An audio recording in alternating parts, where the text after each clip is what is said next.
ये दांत टूट गया। फिर वो बहुत ही खुश था।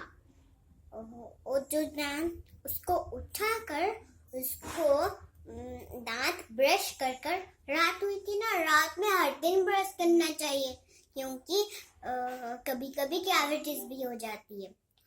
और ब्रश करने लगी, फिर अपने टूटे हुए दांत को भी ब्रश करी और जब सोने गई वो सोची कि जब परी आएगी, टूट फेरी आएगी, वो मुझे जगाएगी, मैं बनूंगी एक बहुत ही अच्छी बड़ी सी प्रिंसेस डॉल। वो सोची, फिर वो टूटे हुए दांत तकिए के नीचे रखती, फिर वो सो गई। फिर टूट फेरी आकर उस दांत को लेकर उसके पास एक डॉल रखती। फिर जादुई झड़ी से फिर जब उठी वो बहुत ही खुश हो गई।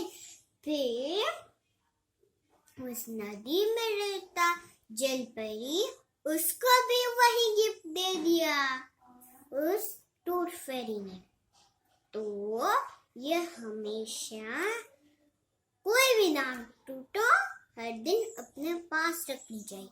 टूट फेरी ना आए कि ना गिफ्ट ने तो उसे आराम से रखना चाहिए क्योंकि टूटे हुए दांत को हमें रखना चाहिए। टूटे हुए दांत को अगर कहीं गिर पड़ी हमको बहुत ही रोना आएगा।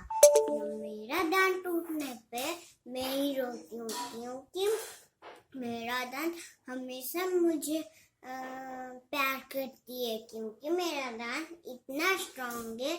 वो हार्ड जो होता है ना, हार्ड लड्डू, उसको टूटा देता है। मेरा दांत वैसा ही है, लेकिन मेरा दांत दोनों की एक टूटेगा, मैं उसे अपने पास ही रखूंगी क्योंकि वो मेरा अच्छा दोस्त है।